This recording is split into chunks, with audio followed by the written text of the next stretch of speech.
పితా పుత్ర పవిత్ర ఆత్మ నామమున ఆమేన్. ప్రభువు మీతో ఉందురుగాక. మీ ఆత్మతో నుండునుగాక.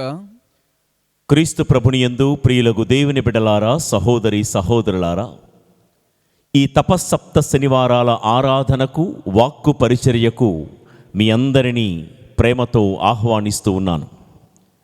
ఈ తపస్సప్త శనివారాల్లో ఈరోజు 4వ శనివారపు మన ధ్యానాంశం అలా బ్రతకగలమా.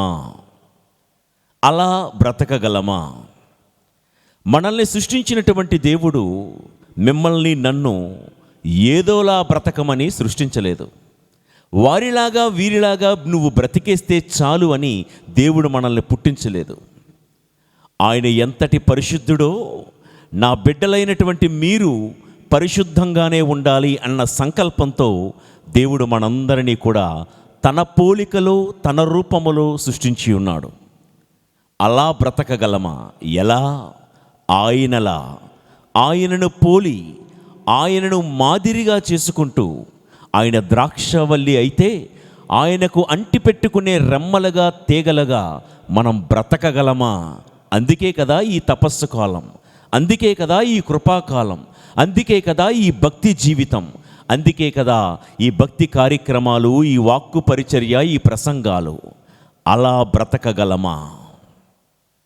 పరిశుద్ధంగా బ్రతకగలమా? రండి మూలవాక్యం ధ్యానించుకుందాం.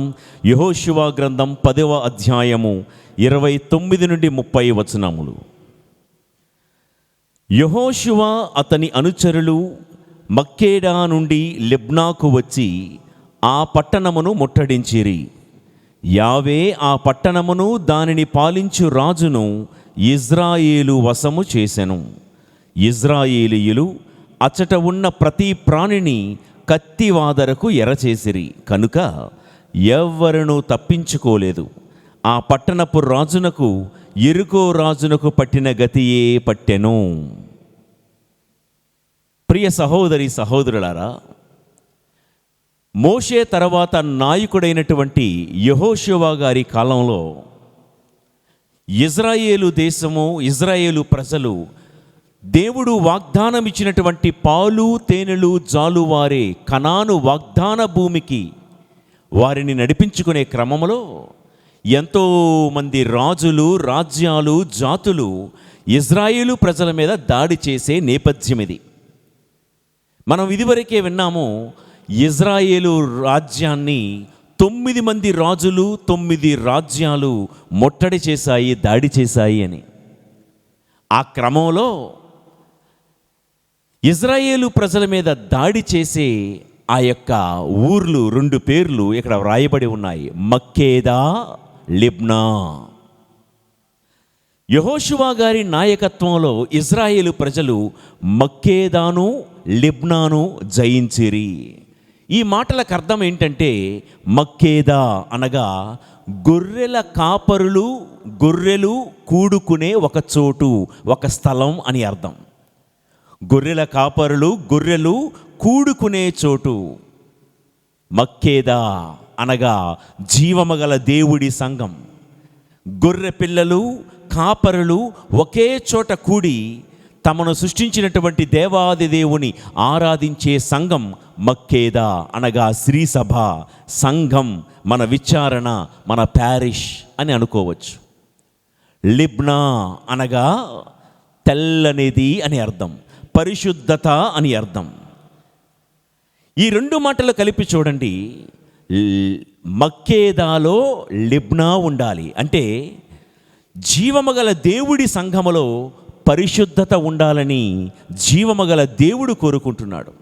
ఆయన సంఘం ఎలా ఉండాలని ఆయన కోరుకుంటున్నాడు? పెద్ద పెద్ద భవనాలతో నా సంఘం ఉండాలి, నా ఆలయం ఉండాలని దేవుడు కోరుకోవటం లేదు. నా ఆలయంలో రంగులు హంగులు ఉండాలని దేవుడు కోరుకోవటం లేదు. నా ఆలయము సెంట్రల్ ఏసీతో, పెద్ద పెద్ద ఫ్యాన్లతో ఉండాలి అని దేవుడు కోరుకోవటం లేదు. ఇవన్నీ మన సౌలభ్యం కోసం, సౌకర్యం కోసం మనము కోరుకుంటున్నవి. ఈ అందమైనటువంటి నగిషీలు, ఈ రంగులు, ఈ డెకరేషన్స్, ఇవన్నీ కూడా మన అందం కోసం, ఆనందం కోసం మన చర్చిల్లో మనం ఏర్పాటు చేసుకుంటున్నవి. అయితే ఇవన్నీ ఉండాలా అండి, ఇవి తప్పా అండి, ఉండకూడదా అంటే అది కాదండి. జీవమగల దేవుడు తన జీవమగల సంఘములో ఏముండాలని కోరుకుంటున్నాడో తెలుసా? చక్కగా పాటలు పాడే గాయక బృందం లేకపోయినా పర్వాలేదు, చక్కగా వాక్యము చెప్పే బోధకులు ఆ సంఘములో లేకపోయినా పర్వాలేదు. కానీ దేవుడు కోరుకుంటుంది ఏంటంటే, ఈ పాటగాళ్ళు లేకపోతే ప్రసంగికులు లేకపోతే వాయిద్యకారులు వీళ్ళందరూ ఉన్నా లేకపోయినా వాటిని మించి దేవుడు ఏం కోరుకుంటున్నాడంటే, తన సంఘములో పరిశుద్ధత ఉండాలి, కాపరులలో పరిశుద్ధత ఉండాలి, వచ్చిన విశ్వాసుల్లో సంఘస్థుల్లో పరిశుద్ధత చూడాలని దేవుడు కోరుకుంటున్నాడు. ప్రియులకు దేవుని బిడ్డలారా, praise the lord, praise the lord, praise the lord, praise the lord. మీరు ఆరాధిస్తున్న సంఘం పెద్ద దేవాలయం మీకు లేకపోవచ్చు, చెట్టు కిందే మీరు ఆరాధిస్తున్న ఆ సంఘములో పరిశుద్ధత ఉండాలని దేవుడు కోరుకుంటున్నారు. ప్రియులకు దేవుని బిడ్డలారా, 93వ భక్తి కీర్తన 5వ వచనం ఈ సందర్భంలో చదువుకుందాం. ప్రభూ, నీ శాసనములు ఎన్నటికి నీ మారవు, నీ మందిరమునకు ఎల్లకాలము పవిత్రత తగియున్నది. నీ మందిరమునకు ఎల్లకాలము పవిత్రత తగియున్నది.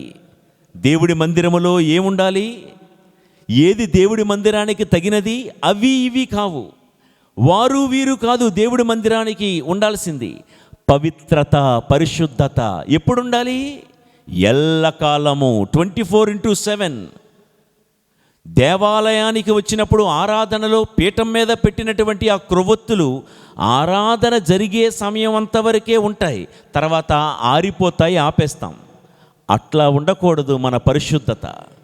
ఆరాధన జరుగుతున్నా జరగకపోయినా, ఎవరు చూస్తున్నా చూడకపోయినా, అది ఆదివారం అయినా కాకపోయినా, ఎల్లవేళలా జీవమగల దేవుడి సంఘములో పవిత్రత సిద్ధించునుగాక.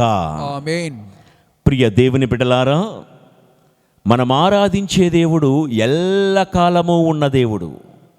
ఆల్ఫాయు నేనే, ఒమేగాయు నేనే, ఆదియును నేనే, అంత్యమును నేనే అని పలికినటువంటి దేవుడు.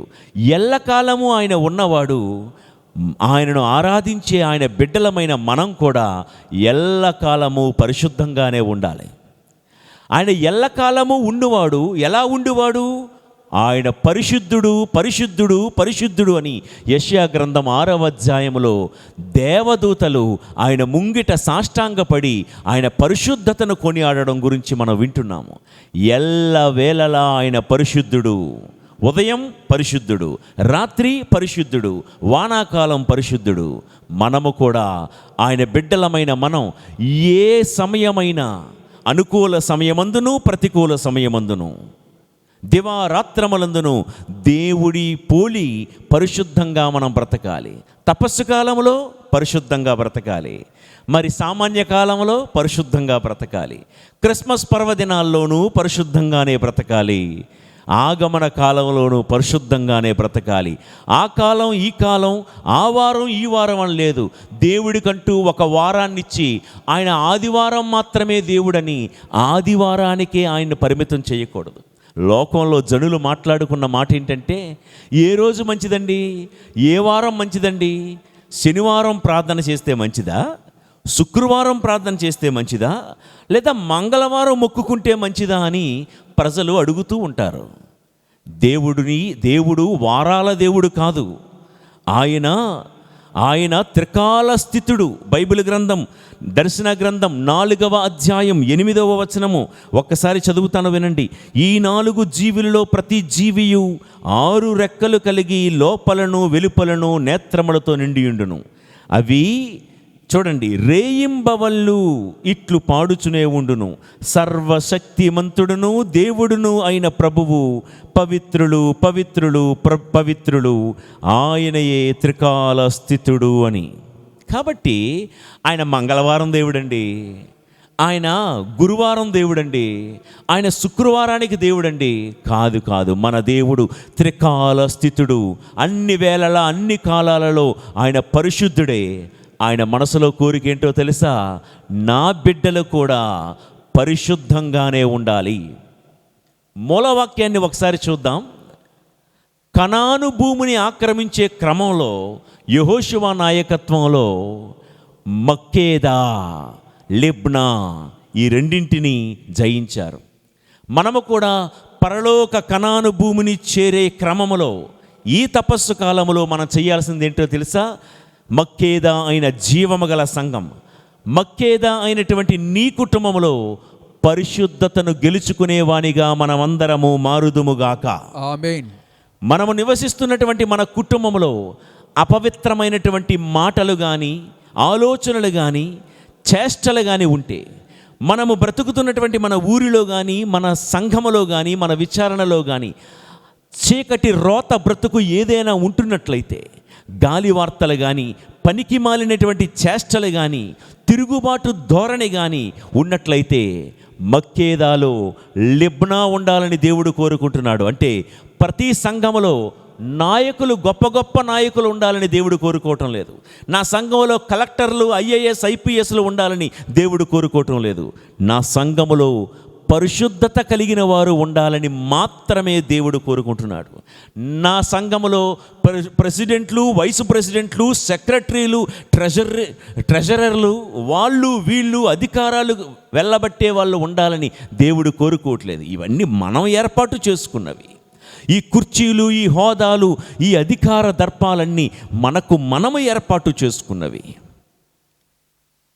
కానీ దేవుడు ఏం కోరుకుంటున్నాడంటే, ఆయన సంఘములో ప్రతి ఒక్కరిలో పరిశుద్ధత చూడాలని దేవుడు కోరుకుంటున్నాడు. మరి ఆయన ఆశను తీర్చే వారముగా ఈ తపస్సు కాలంలో మనం ఉందామా? అలా బ్రతకగలమా? మక్కేదాలో లిబ్నా, మీరు జ్ఞాపకం చేసుకోవాలి, యెహోషువ కనాను మండలాన్ని జయించే క్రమంలో వాగ్దాన భూమికి వెళ్ళక ముందు ఆయన గెలిచిన ఊర్లు మక్కేదా, లిబ్నా. మక్కేదా అంటే సంఘం, లిబ్నా అంటే పరిశుద్ధత.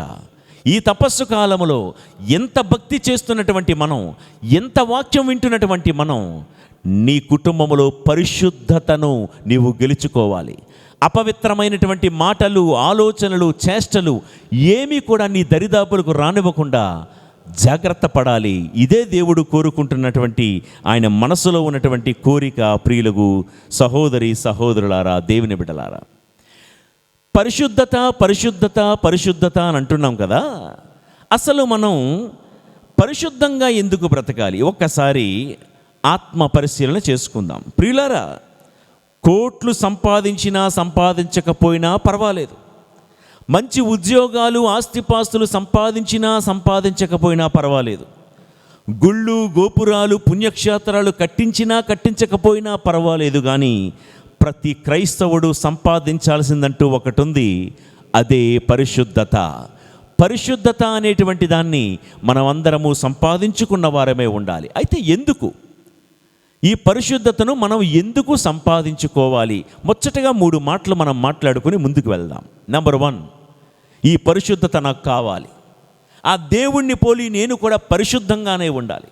నా కుటుంబంలో కానీ, నా సంఘంలో కానీ దేవుడికి నచ్చనిది, దేవుడికి ఆయాసకరమైన ఏ మాట, ఏ చేష్ట నేను చెయ్యకూడదు.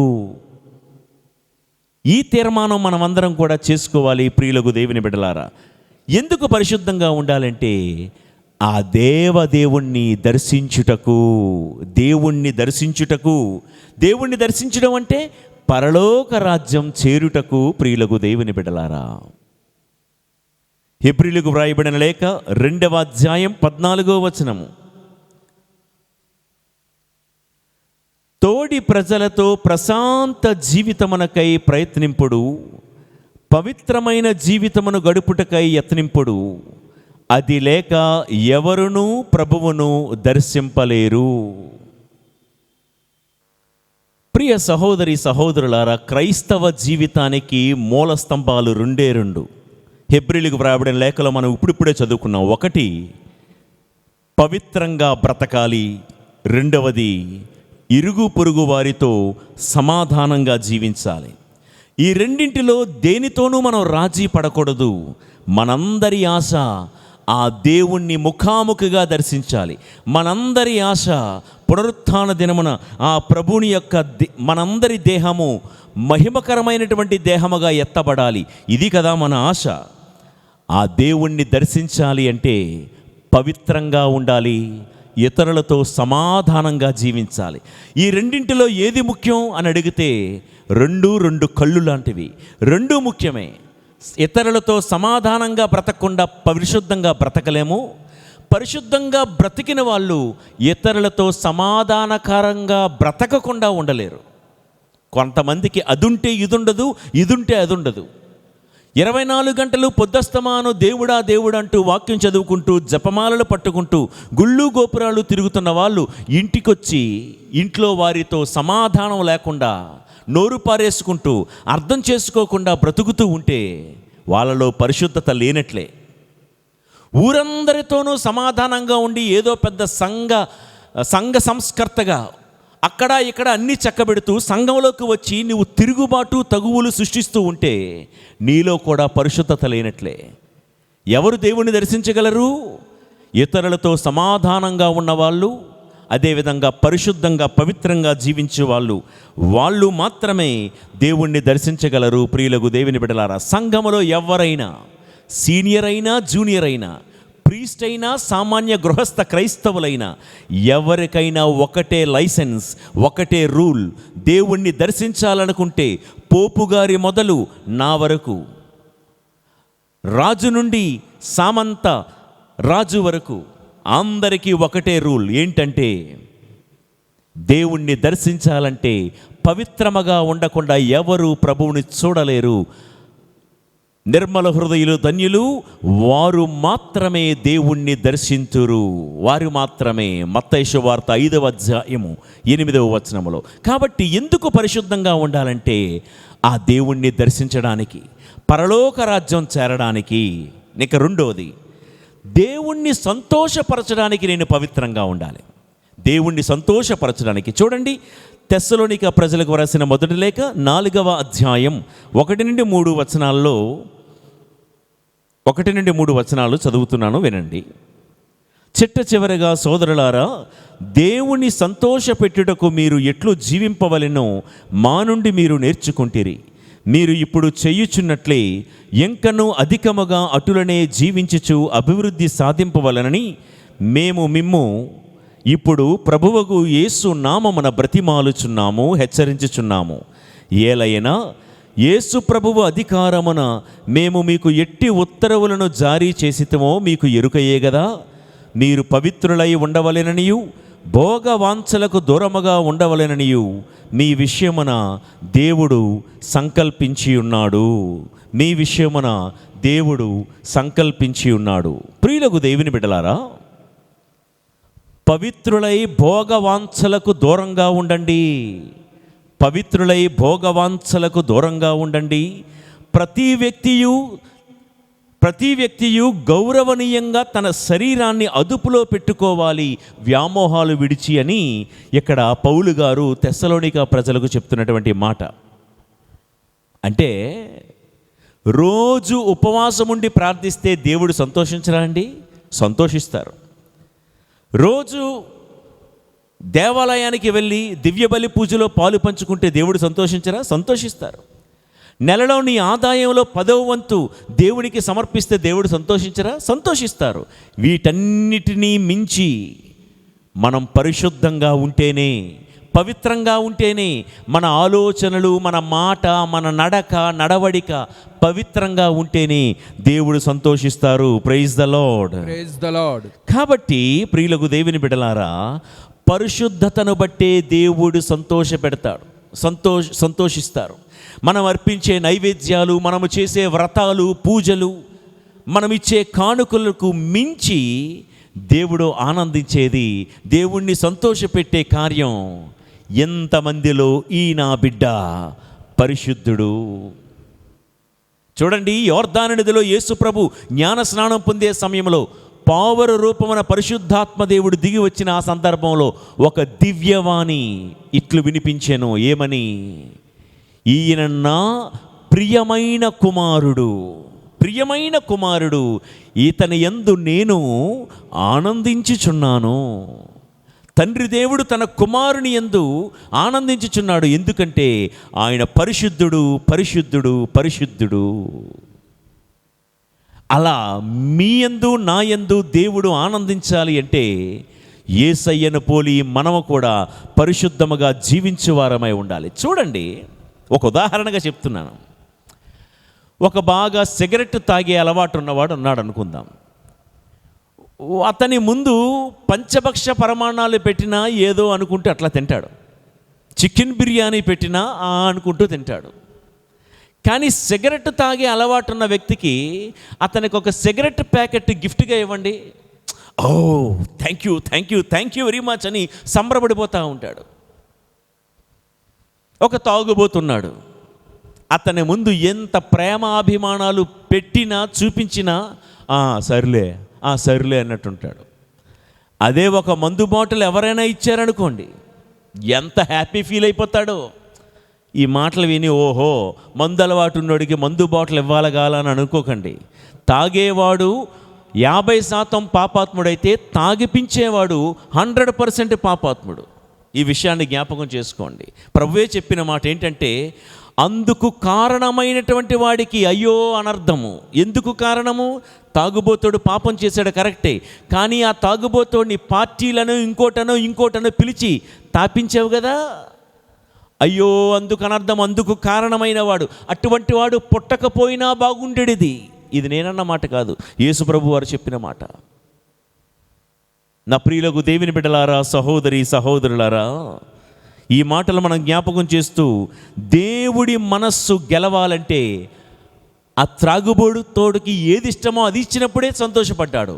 అలాగే దేవుడికి కూడా ఆయనకు ఏది ఇష్టమో అది ఇస్తేనే ఆయన సంతోషపడతాడు. ఆయనకి ఏది ఇష్టం? ఆయన ఏం కోరుకుంటున్నాడు? మనలో పవిత్రత మాత్రమే ఆయన కోరుకుంటున్నాడు. నిన్ను ఐఏఎస్గా చూడాలనుకున్న దానికంటే, ఐపీఎస్గా చూడాలనుకున్న దానికంటే, నిన్ను ఒక డాక్టర్గా చూడాలనుకున్న దానికంటే ఒక పరిశుద్ధుడిగా చూడాలని దేవుడు ఆశపడుతున్నాడు.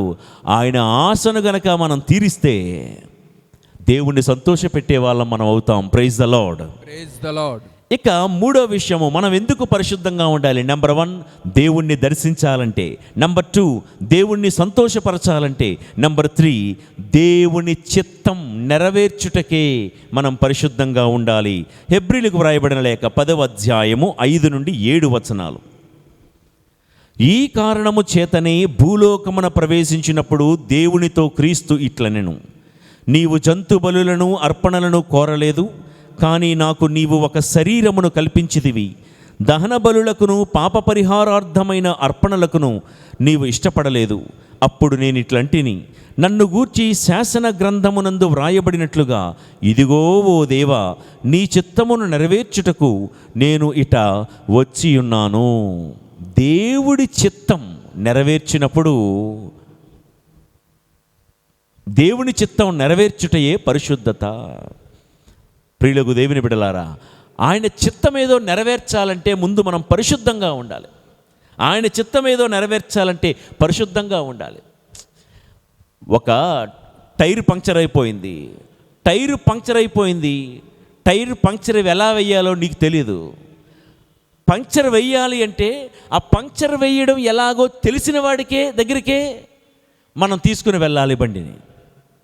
నీకు ఇంగ్లీష్ రాదు, ఈ ఇంగ్లీష్లో ఉత్తరం ఎలా చదవాలో తెలియాలంటే ఇంగ్లీష్ వచ్చిన వాని వద్దకే నీవు ఆ ఉత్తరాన్ని తీసుకుని వెళ్ళాలి. ప్రియులకు దేవుని బిడ్డలారా, దేవుడి చిత్తం కూడా నెరవేర్చాలంటే, అది చెయ్యాలి అంటే నీకు పరిశుద్ధంగా జీవించడం ఎలాగో తెలియాలి.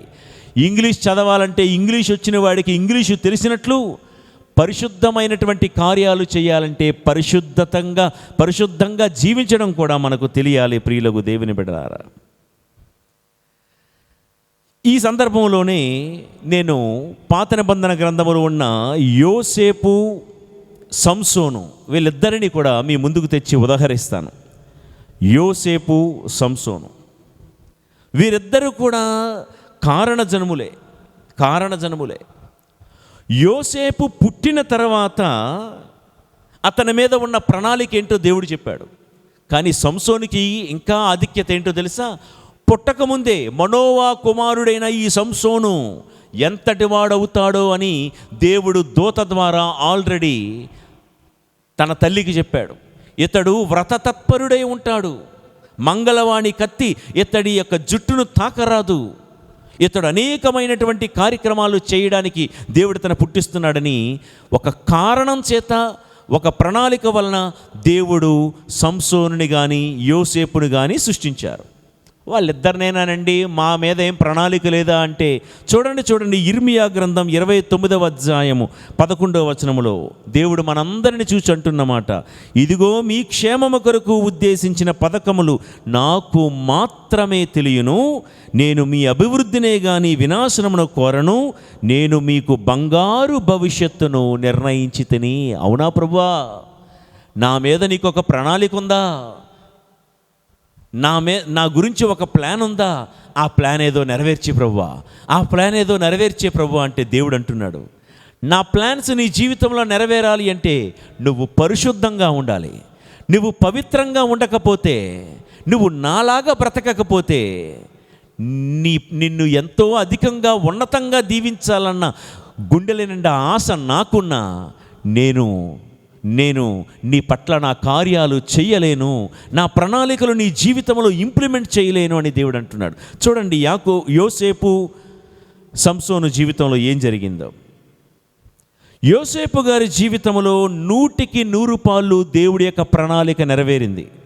మనకు తెలుసు, చెరలో వేయబడ్డాడు, బానిసగా అమ్ముడుపోయాడు. చివరికి దేవుడి కృప వలన ఆయన ఆ దేశంలో ఒక ప్రధానిగా ఎదిగాడు. ఫరో రాజు తర్వాత స్థానంలో సింహాసనాన్ని ఏలాడు. అందరి కరువు తీర్చేవాడిగా, తన చేత్తో 10 మందికి అన్నం పెట్టేటంత ఉన్నత స్థాయిలో దేవుడు యోసేపును ఉంచాడు. యోసేపు పట్ల దేవుడి ప్రణాళిక నెరవేరింది. మరి సంసోను పట్ల కూడా ప్రణాళిక ఉంది కదా దేవుడు. సంసోను పుట్టకముందే వాళ్ళ అమ్మతో చెప్పాడు కదా, ఇతని గురించి ఎన్నో ప్రణాళికలు ఉన్నాయి, ఇతడు న్యాయాధిపతిగా ఉండాలి అని. ప్రియులారా, సంసోను జీవితంలో దేవుని యొక్క ప్రణాళికలు నెరవేరినట్లే నెరవేరి ఆరంభంలో నెరవేరాయి, కానీ ముగింపులో ఆవిరైపోయాయి. దేవుడి ప్రణాళిక ఆరంభంలో బాగానే ఉంది. సంసోను పట్ల సింహం యొక్క దవడలను కూడా 2గా చీల్చినటువంటి వాడు, గాడిద దవడ ఎముకతో 1000 మంది ఫిలిస్తీయులను చంపినంత బలసంపన్నుడై బ్రతికాడు సంసోను. ఆరంభం అదిరింది, ముగింపు మునిగింది. ఆరంభం అదిరిపోయింది సంసోను జీవితంలో, ముగింపు అయితే నిర్వీర్యమైపోయింది. ప్రియులకు దేవుని బిడ్డలారా, కారణం ఏంటో తెలుసా? యోసేపు తన పవిత్రతను కాపాడుకుంటూ బ్రతికాడు. పొతీఫరు భార్య ఎర్రవేసిన, మోహించి, కామించి, ఆకర్షించిన పాపము నుండి దూరంగా పారిపోయాడే కానీ పాపము జోలికి వెళ్ళలేదు. సంసోనులో తేడా ఏంటో తెలుసా?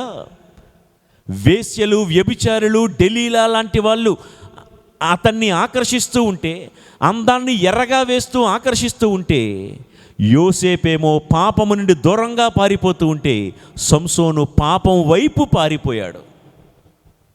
అందుకే యోసేపు పవిత్రతను కాపాడుకున్నాడు కాబట్టి చెరలో ఉన్నవాడు సింహాసనానికి ఎక్కాడు.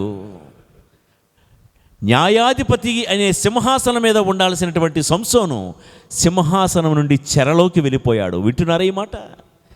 దేవుడి చిత్తం యోసేపులో నెరవేరింది. కారణం, పాపాన్ని విడిచి పరిశుద్ధత వైపు వెళ్ళాడు.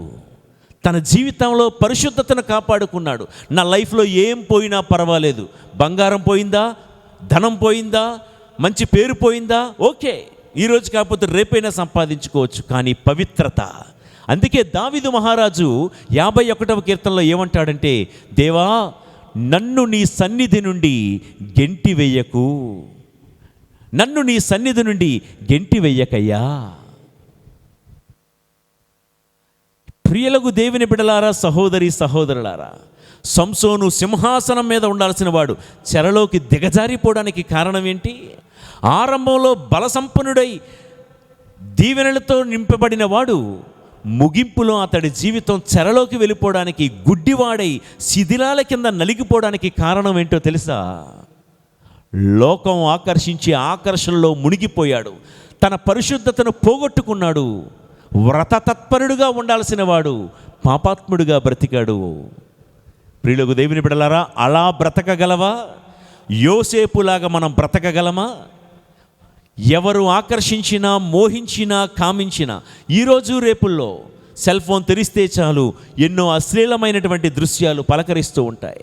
సెల్ ఫోన్లో ఉన్నటువంటి ప్రైవసీని బట్టి ఎవరెవరితోనో అసభ్యకరమైనటువంటి సంభాషణలు, వావి వరసలు మరచి సంబంధాలు, కట్టుకున్న భార్య ఉంటున్నప్పటికీ కూడా పరస్త్రీతో సంబంధాలు, భర్తను విడిచి పరపురుషునితో అనేకమైనటువంటి అలైంగికమైనటువంటి సంభాషణలు, అనైతికమైనటువంటి సంభాషణలు, ఇవన్నీ మనం వింటున్నాం, చూస్తున్నాము. ప్రియులకు దేవుని బిడ్డలారా, పరిశుద్ధత కాపాడుకోగలవా? ఒక వ్యభిచార విషయంలోనే కాదు, కోపాన్ని కంట్రోల్ చేసుకోగలుగుతున్నామండి. నిన్నటికి మొన్న ఎప్పుడో ఒకసారి వార్తాపత్రికలో చదివాం, విశాఖపట్నంలో కన్న తల్లి చెప్పిందంట, ఏమని? బాబు, పొద్దస్తమానం ఆ సెల్ ఫోన్లో ఆ గేమ్స్ ఆడుకోవద్దురా, కూర్చొని కాసేపు చదువుకో అని. తండ్రి ఏమో నేవీ ఆఫీసర్, నేవీలో ఆఫీసర్, గొప్ప ఉన్నతమైన ఉద్యోగి, ఒక్కగానొక బిడ్డను అల్లారు ముద్దుగా పెంచుకుంటున్నారు. తల్లి ఒక్క మాట గద్దించింది, అంతే. నన్ను వీడియో గేమ్స్ ఆడుకొనివ్వవా అని చెప్పి పక్కనున్న ఒక రాడ్డును తీసుకొని తల్లిని కూడా చూడకుండా చితకబాదాడు. తల్లి కళ్ళ ముద్ద చనిపోయింది. ప్రియులకు దేవుని బిడ్డలారా, ఎక్కడికి పోతుంది సమాజం? పిల్లలకు తల్లిదండ్రుల పట్ల ఆ ప్రేమ ఆవిరైపోతుంది. ఆరంభం అదిరింది సంసోను జీవితంలో. చిన్నప్పుడు మా మమ్మీ మా డాడీ అనుకున్నవాడు పెద్దయ్యాక తల్లిని చితకబాది చంపేస్తాడని ఎవరైనా ఊహించామా అండి? చిన్న పిల్లలకు చిన్నప్పుడు తల్లిదండ్రులు హీరోలుగా కనబడతారు. పెద్దయ్యాక మా నాన్నక ఏమీ తెలియదు, మా అమ్మకి చదువురాని మొద్దు. పరిశుద్ధత కాపాడుకో బిడ్డ. ఆరంభం అదిరింది. నీలో కూడా సంసోనులాగా చిన్నప్పుడు బాగానే చదువుకున్నావు, చిన్నప్పుడు దైవభక్తిలో ఎదిగావు, చిన్నప్పుడు క్రమశిక్షణలో ఉండేవాడివి. పెద్దయ్యాక పెరుగుతున్న కొలది సంసోనులాగా నీ జీవితం కూడా ఏదో ఒక ఎరలో చిక్కుకున్నావేమో. అది పరస్త్రీతోనో పరపురుషుడితోనో కాకపోవచ్చు, ఏదో ఒక వ్యసనము కావచ్చు, ఒక త్రాగుడు కావచ్చు. హాస్టల్లో చదువుకోవాల్సిన పిల్లాడు ఉన్నట్టుండి ఏదో వంక పెట్టి ఇంటికి వచ్చేసాడు. సరే చదువుకోవచ్చు కదా అంటే, అమ్మ నీ మీద బెంగ అన్నాడు. తల్లి కూడా నమ్మింది. ప్రతిరోజు సాయంత్రం ఏం చేస్తున్నాడో తెలుసా? ఊరి జనంతో కలిసి బయటికి వెళ్ళి తప్ప తాగుతూ తూగుతూ, 9వ క్లాసు 10వ క్లాసు చదవాల్సినటువంటి పిల్లవాడు తాగుబోతుగా మారిపోయాడు. వీడు హాస్టల్ నుంచి ఎందుకు వచ్చేసాడో తెలుసా? అమ్మ మీద బెంగతో కాదు, త్రాగుడు, చెడు స్నేహం మీద ఉన్నటువంటి వ్యామోహంతో. ఆరంభం అదిరిపోయింది, కానీ ముగింపు సంసోను సింహాసనం మీద ఉండాల్సిన వాడు దేవుడి ప్రణాళిక, దేవుడి చిత్తానికి వ్యతిరేకంగా నడిచాడు, చెరలోకి వెళ్ళిపోయాడు. నా ప్రార్థన, నా అభ్యర్థన, మనలో ఎవ్వరి ముగింపు సంసోనులాగా మునిగిపోకుండా ఉండునుగాక. ఆమేన్. సంసోను ముగింపు సింహాసనం మీద ఉండాలని దేవుడి ఆలోచన, ప్రణాళిక. కానీ తన స్వయం కృతాపరాధం, తనకు తానుగా చేసుకున్నటువంటి పాపం.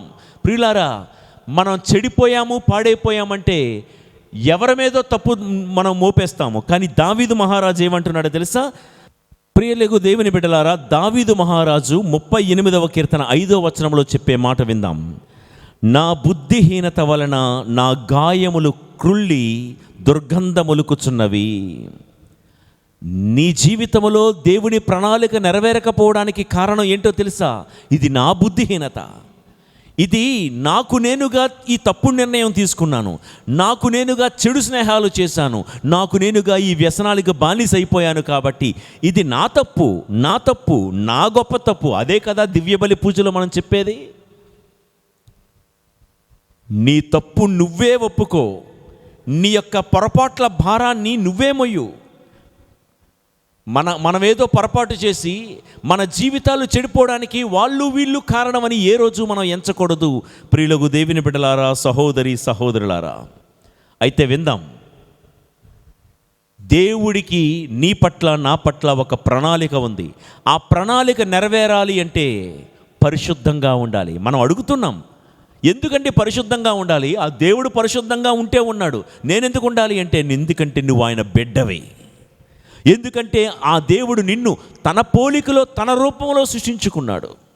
ఆయన అచ్చం ఎలాగున్నాడో, ఎలా ఉండాలో అలానే నిన్ను కూడా సృష్టించుకున్నారు. కాబట్టి ఆయనను దర్శించుటకు, ఆయనను సంతోషపెట్టుటకు, ఆయన చిత్తం నీలో నెరవేరుటకు, ఆయన ప్రణాళిక నీలో నెరవేరుటకు నీవు పరిశుద్ధంగా ఉండాలి. ఇప్పుడు ఒక గ్లాస్ ఉందండి. గ్లాసు తయారు చేసింది దేనికండి? నీరు తాగడానికే కదా. ఒక గ్లాసును తయారు చేసింది దేనికి? నీరు తాగడానికి, లేకపోతే ఏదైనా జ్యూస్ తాగడానికి. కానీ ఒకవేళ ఆ గ్లాసుకు రంధ్రం పడింది అనుకోండి, ఆ గ్లాస్ ఎందుకైనా పనికొస్తుందా? గ్లాసును తీసుకెళ్ళి పక్కన పడేస్తాం. గ్లాసు రంధ్రం పడకుండా కాపాడుకోవాలి. రంధ్రం పడక ముందు వరకు ఆ గ్లాసు ఉపయోగపడుతుంది. ఆ గ్లాసు రంధ్రం పడనంత వరకే. అది బంగారందైనా కావచ్చు, వెండిదైనా కావచ్చు, స్టీల్దైనా కావచ్చు. రంధ్రం పడనంత వరకే ఆ గ్లాసుకు విలువ. మనమందరము కూడా అటువంటి గ్లాసు లాంటి వాళ్ళం. యజమానుడు వాడుకునే పాత్రగా, గ్లాసుగా మనం ఉండాలి అంటే మన జీవితాలకు కూడా అపవిత్రత అనే రంధ్రం పడకూడదు. అపవిత్రత మన జీవితంలో జొరబడితే యజమానుడు మనల్ని వాడుకోవడానికి ఇష్టపడడు. ఈ విషయాన్ని గుర్తించండి, గమనించండి ప్రియులకు దేవుని బిడ్డలారా. కాబట్టి ఈ తపస్సు కాలంలో మన ప్రార్థన ఒకటే, బ్రతికితే అలా బ్రతకాలి ప్రభువా. ఎలా? యోసేపులా బ్రతకాలి. యోసేపు తనకెట్టి పరిస్థితి ఎదురైనా పరిశుద్ధతను కోల్పోలేదు. అన్నలు మోసం చేసిన, నాన్న విడిచిపెట్టిన, గోతిలో వేసేసిన, బానిసగా అమ్మేసిన, పరాయి దేశంలో కూలివాడిగా పనిచేయాల్సి వచ్చిన, చెయ్యని నేరానికి 13 సంవత్సరాలు చెరలో జైలు శిక్ష అనుభవించాల్సి వచ్చిన, ఏ పరిస్థితుల్లో కూడా తన పరిశుద్ధతను కోల్పోని యోసేపు పట్ల దేవుడి యొక్క చిత్తం నెరవేరింది. ప్రియులారా, మీరు ఏ స్థితిలో ఉన్నారో నేను ఎరుగను, నాకు తెలియదు. మీరు చిన్నవాళ్ళైనా, నడి వయస్కులైనా, పెద్దవాళ్ళైనా, వృద్ధులైనా ఏ పరిస్థితుల్లోనూ పరిశుద్ధతను కోల్పోకండి. మీకు ధన సంపదలతో మీరు తొలతూగుతున్న వారైనా, కట్టిక పేదరికంలో మీరు బ్రతుకుతున్న పరిశుద్ధతను ఏ రోజు మీరు కోల్పోకండి. మీ చుట్టూ 10 మంది సపోర్టు ఉన్న, అధికార బలం, ధన బలం మీకున్న, ఏ బలం, ఏ అండా మీకు లేని ఒంటరి జీవితంలో మీరు బ్రతుకుతున్న ఎట్టి పరిస్థితుల్లో పరిశుద్ధతను కోల్పోవద్దు ప్రియులకు దేవుని బిడ్డలారా. ఇది దేవుని బిడ్డలుగా మీ అందరికీ నా అభ్యర్థన. జీవించేది నాకు క్రీస్తే అన్నట్లుగా మనం బ్రతకాలి. అయితే ఎంతవరకు అలా బ్రతకగలమా? యెహోషువ మక్కేడా, లిబ్నా వీటిని జయించినట్లు ఈ తపస్సు కాలంలో మనందరి హోంవర్క్ ఏంటంటే మక్కేడా. జ్ఞాపకం ఉందా అండి? అనగా జీవమగల దేవుడి సంఘం అంటే నీ కుటుంబమే, మన ఫ్యామిలీ, మన కుటుంబమే మక్కేడా. జ్ఞాపకం చేసుకోండి. ఈ మక్కేడాలో ఏముండాలి? లిబ్నా అంటే పరిశుద్ధత, తెల్లగా ఉండాలి. మనస్పర్ధలు వద్దు, అనుమానాలు వద్దు, ఒకరిని ఒకరు దూషించుకోవడాలు, ఒకరి మీద ఒకరు నోరు పారేసుకోవడాలు, ఒకరి మీద ఒకరు నిందలు వేయడాలు, ఒకరి మీద ఒకరు నేరారోపణ చేయడాలు, ఒకరిని ఒకరు తీర్పు విధించుకోవడాలు వద్దు. ప్రభు చెప్పిన మాట మత్తయి సువార్త 7వ అధ్యాయంలో, పరులను తీర్పు తీర్చకుడు, అప్పుడు మీకునూ తీర్పు చేయబడదు. ఎదుటివాడి కంటిలో నలుసును వ్రేలెత్తి చూపెదవేళ నీ కంటిలోనే దూలమున్నది కదా. కావున ప్రియులకు దేవుని బిడలారా, మన కుటుంబమనే మక్కేడాలో, మన సంఘమనే మక్కేడాలో మనం ఏ ఉండాలని చూసుకోవాలో తెలుసా? ఏది కోల్పోయినా లిబ్నా పరిశుద్ధత, ఆ తెల్లటి మనస్తత్వం, ఆ మెత్తటి మనస్తత్వం నేను కోల్పోకూడదయ్యా అంటూ దేవుని ప్రార్థించేవారముగా మనం ఉండాలి ప్రియులకు దేవుని బిడ్డలారా.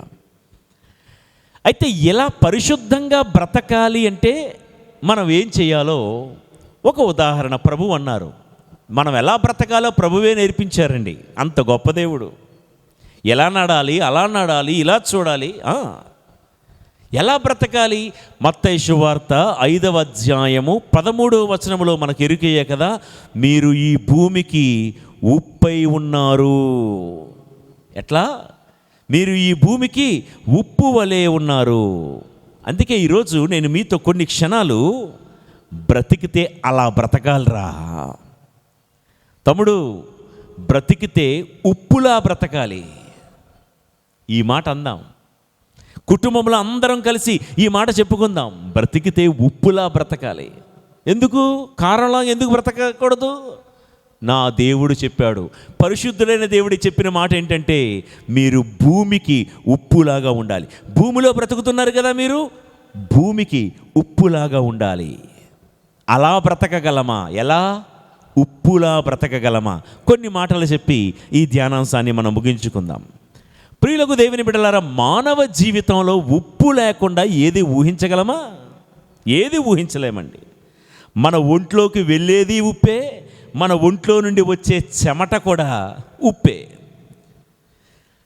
చక్కెరకు అంటే పంచదారకు చీమలు పట్టని రోజు లేదు, ఉప్పుకు పురుగు పట్టిన దాఖలాలు లేవు. మరొకసారి చెప్పనా? పంచదారకు చీమలు పట్టని రోజు లేదు, ఉప్పుకు పురుగు పట్టిన దాఖలాలు రోజులు లేవండి. ఎందుకంటే ఉప్పు క్రిమి కీటకాలను తన దరిదాపులకు రానివ్వదు. క్రిమి కీటకాలను చంపే గుణముంది ఉప్పుకు. అందుకే ప్రభు చెప్పింది, నువ్వు ఉప్పులా బ్రతకాలి. నీ దరిదాపులకు క్రిమి కీటకాలైనటువంటి శోధనలు, ఈ లోక మాలిన్యము నీ దరిదాపులకు రాకూడదు బిడ్డ. నువ్వు బ్రతికితే పరిశుద్ధంగా బ్రతుకు. ఇంకో మాటలో, నువ్వు బ్రతికితే ఉప్పులా బ్రతుకు. ఉప్పు తన దరిదాపులకు క్రిమి కీటకాలు రానివ్వదు. నీ దరిదాపులకు చెడును రానివ్వకు. నీలో ఉన్న ఆత్మీయతను చంపే ఏ పురుగు నీ దరిదాపులకు రానివ్వకూడదు. అలా బ్రతకాలి. ఉప్పులా బ్రతకడం అంటే సైతాను మన దరిదాపులకు రావడానికి భయపడేటంత పరిశుద్ధతతో మనమందరం కూడా బ్రతకాలి అని. త్వరగా ఒక 4-5 విషయాలు చెప్తాను ఉప్పు గురించి. నెంబర్ 1, ఉప్పు నిబంధనకు గుర్తు. నిబంధన. పాత నిబంధన గ్రంథములో లేవీయ కాండం 2వ అధ్యాయం 13వ వచనములో ఇట్లా చెప్పబడింది, మీరు సమర్పించు ధాన్య బలులన్నిటిలోనూ ఉప్పును చేర్పవలయును. ఏం చేర్చాలంట? ఉప్పును చేర్చాలి. దేవుడికి సమర్పించే ప్రతి నైవేద్యపు బలిలో ఉప్పు లేకుండా ఏది కూడా సమర్పించకూడదు. ఇది ఈ మాటకు అర్థం. ప్రియదగు దేవుని బిడ్డలారా, నిబంధనలో విధింపబడిన ఉప్పు ప్రతి ధాన్యపు బలిలో కూడా ఉండాలి. ఉప్పు అంటే నిబంధన, అంటే వాగ్దానం, అంటే దేవుడి యొక్క వాక్యం. దేవుడికి అర్పించే నైవేద్యములో ఉప్పు కలపకుండా ఏది అర్పించకూడదు. అంటే దేవుడికి అర్పించే నైవేద్యం ఏంటి? ప్రార్థన. ఈ మాటకు అర్థం ఏంటో తెలుసా అండి? మనము ఏ ప్రార్థన చేసినా ఉప్పు కలపకుండా దేవుడికి ప్రార్థన చేయకూడదు. ఏంటి ఆ ఉప్పు? ఇదిగో జీవమగల దేవుడి వాక్కు. ఇది ఉప్పు. నిబంధన. నిబంధన ఏంటి? ఇదే కదా పాత నిబంధన, క్రొత్త నిబంధన. దేవుడితో మనము ఏర్పాటు చేసుకున్న నిబంధన. నైవేద్యపు రొట్టెలో, నిబంధన నైవేద్యపు రొట్టెలో ఉప్పు కలపాలి అంటే మనం ప్రార్థించేటప్పుడు దేవుని వాక్యాన్ని జత చేర్చి మనం ప్రార్థన చేయాలి. ఉప్పు లేని నైవేద్యం పాడైపోయినట్లే ప్రార్థించే ప్రతిసారి వాక్కును వాగ్దానాన్ని పట్టుకొని మనం ప్రార్థన చేయాలి. ప్రియులకు దేవుని బిడ్డలారా, ఇప్పుడు ఉప్పు వేయకుండా ఉప్పు లేని కూర ఒప్పదు రుచులకు. మీకు తెలుసు కదా, ఉప్పు వేయకపోతే టేస్ట్ రాదు, వాసన రాదు, రుచి అభిరుచి ఏది ఉండదు, చప్పగా ఉంటుంది. అందుకే మనం ప్రార్థించేటప్పుడు ఏం ప్రార్థన చేయాలో తెలుసా? దేవా నాకు ఆరోగ్యం కావాలని ప్రార్థించాలనుకున్నావు అనుకో, దేవా స్వస్థపరచు దేవుడును నేనే, కట్టుకట్టేది నేనే అని పలికావు కదా అని వాక్యాన్ని జత చేర్చి మనం ప్రార్థన చేయాలి. అప్పుడు ఉప్పుతో కలిసినటువంటి ఈ ప్రార్థన దేవుడికి ఆమోదయోగ్యమైన నైవేద్యముగా మారుతుంది. ఇదిగో ప్రభువా, నేను అప్పుల బాధల్లో ఉన్నాను, నా అప్పులన్నీ తీర్చు అని ప్రార్థించాలనుకున్నావు అనుకో, దేవా నా అప్పుల బాధలన్నీ కూడా తీర్చు అని ప్రార్థించేటప్పుడు ఉప్పును యాడ్ చేసి ప్రార్థన చేయాలి. ఉప్పు అంటే వాక్యం. ఏంటది? దేవా నన్ను చాచేవాడిగా కాకుండా ఇచ్చేవాడిగా దీవిస్తానని మాట ఇచ్చిన దేవా, నాకున్న అప్పుల బాధల నుండి నన్ను గట్టెక్కించవా అని ప్రార్థన చేయాలి. ప్రియులకు దేవుని బిడ్డలారా, మీ అందరికీ బైబిల్ గ్రంథంలో ఏసావు యాకోబుల కథ మీకు తెలుసు. ఏసావు 400 మందిని వెంటబెట్టుకొని తన తమ్ముడైనటువంటి యాకోబును చంపడానికి వస్తున్నాడన్న కబురు యాకోబు చెవిలో పడింది. తెల్లారితే ఏసావు చేతిలో నేను చచ్చిపోతానని తెలిసిన యాకోబు ఏం చేశాడంటే దేవుని ఇలా ప్రార్థన చేశాడు. ఆదికాండం 32వ అధ్యాయము 9వ వచనంలో ఈ మాట ఉంటుంది. దేవా, నన్ను చంపడానికి వస్తున్నటువంటి ఏసావును చూసి నేను భయపడను గాని నన్ను సంపన్నుని చేయుదువని మాట ఇచ్చిన ఓ దేవా. ఇట్లా ప్రార్థన చేశాడు. చూసారా, నన్ను సంపన్నుని చేస్తానని మాట ఇచ్చావు కదా, ఇప్పుడు వాడి చేతిలో చచ్చేటట్లు చేస్తావా? చూడండి, అదే అధ్యాయం 12వ వచనంలో, దేవా, నా సంతతిని విస్తరిల్ల చేయుదునని మాట ఇచ్చావు కదా, ఇప్పుడు నేను చనిపోతే నా పిల్లలు ఏమైపోతారు ప్రభువా? వాగ్దానం పట్టుకొని, మాట పట్టుకొని ప్రార్థన చేశాడు. బ్రతికితే అలా బ్రతకాలి, ప్రార్థిస్తే ఎలా ప్రార్థన చేయాలి? ప్రియులకు దేవుని బిడ్డలారా, యాకోబు తన జీవితంలో ప్రార్థనలో ఉప్పు చేరుస్తూ ప్రార్థన చేశాడండి ఆ రాత్రంతా.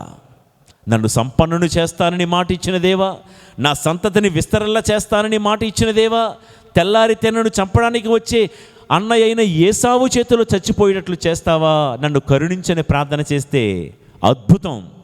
తెల్లారితే దేవుడు ఏం చేశాడో తెలుసా? చంపడానికి చెయ్యెత్తినటువంటి ఏసావు చేతులెత్తి తమ్ముణ్ణి దీవించి వెళ్ళిపోయాడు. Praise the lord, praise the lord. చంపేద్దామని వచ్చినవాడు దీవించి తమ్ముణ్ణి ముద్దు పెట్టుకుని వెళ్ళిపోయాడండి. నాకు ఈ తమ్ముడు వద్దు అన్నవాడు తమ్ముణ్ణి ముద్దు పెట్టుకుని వెళ్ళాడు. తమ్ముడా, నువ్వేనా ముద్దురా అనుకుంటూ వెళ్ళిపోయాడు. ఎలా జరిగిందండి అద్భుతం? ఏం చేస్తే జరిగిందండి అద్భుతం?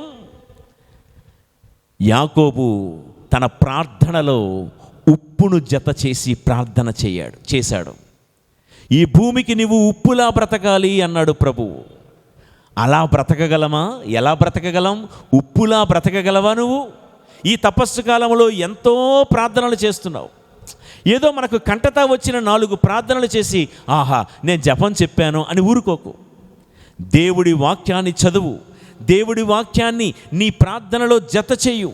ప్రతిసారి దేవుడి యొక్క ఆలోచన వాక్యంలో ఏముందో గుర్తుపెట్టుకుని మరి ప్రార్థన చేయు. ప్రియులారా, దేవుడి మాట పట్టుకుని ప్రార్థించడం మాత్రమే కాదండి, దేవుడికి కూడా మాట ఇవ్వాలి మనం. దేవా, నువ్వు మాట ఇచ్చావు కదా, మాట నెరవేర్చు, నువ్వు మాట తప్పని దేవుడు కదా అని చెప్పడం మాత్రం కాదండి, మనము కూడా దేవుడికి మాట ఇవ్వాలి.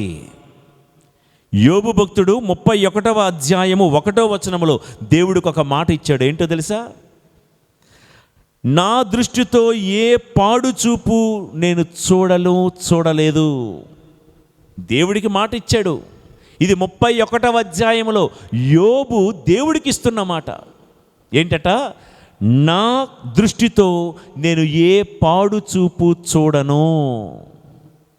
దేవుడికి మాట ఇచ్చాడు, ఇచ్చిన మాట నిలబెట్టుకున్నాడు. 31వ అధ్యాయంలో 42వ అధ్యాయం రాగానే యోబు తన జీవితంలో ఏదేదైతే కోల్పోయాడో వాటన్నిటినీ రెట్టింపుగా అదనముగా దేవుడు యోబు జీవితంలో బహూకరించాడు. Praise the lord, praise the lord. హన్నమ్మ తల్లి సమూవేలు మొదటి గ్రంథం 1వ అధ్యాయం 11వ వచనములో ఏమని ప్రార్థించింది హన్నమ్మ? ఇదిగో దేవా, నాకొక మగ బిడ్డను గనక ఇస్తే ఆ బిడ్డను నీకే అర్పిస్తానని దేవుడికి మాట ఇచ్చింది. ఇచ్చిన మాట నిలబెట్టుకుందా లేదా? నాకొక మగ బిడ్డను ఇస్తే ఆ బిడ్డను నీకే అర్పిస్తానని దేవుడికి షిలో మందిరములో ఇచ్చినటువంటి మాట నిలబెట్టుకుంది. పుట్టిన తర్వాత అనుకోని ఉండొచ్చు, ఇన్నాళ్ళు నాకు పిల్లలు లేరు కదా, లేక పిల్లలు పుట్టారు, మళ్ళా పుడతారో లేదో కూడా నాకు తెలియదు, వీడే మా వంశాంకురం, అందులో మగబిడ్డ, చూసి మగపిల్లోని దేవుడికి సేవ కలిగిచ్చేస్తామండి. ఏదో అన్నామంటే అన్నాం అనుకోండి, ఎలాగూ దేవుడిచ్చాడు కాబట్టి ఇదిగో 1116 హుండీలో వేసేస్తున్నాను, లేకపోతే సంఘానికి ఒక 10,000 రూపాయలు డొనేషన్ ఇచ్చేస్తున్నాను, అక్కడితో చెల్లైపోయింది అని దులుపుకొని వెళ్ళిపోయే టైపు కాదు హన్నమ్మ తల్లి. దేవుడికి మాట ఇచ్చాను, పిల్లవాడికి పాలు మాన్పించిన ఆ 7, అది 3వ సంవత్సరమో 4వ సంవత్సరం అనుకోండి, ఆ సంవత్సరం పిల్లవాడిని గుడిమెట్ల మీద దేవుడికి సమర్పించుకుని తల్లి వెళ్ళిపోయింది. ఇచ్చిన మాట నిలబెట్టుకున్న హన్నమ్మకు దేవుడు ఏం చేశాడో తెలుసా? దేవుడికి సమర్పించిన ఆ బిడ్డను సమూవేలు ప్రవక్తగా, రాజులను అభిషేకించే ఉన్నతమైనటువంటి ప్రవక్తగా దేవుడు మార్చాడు.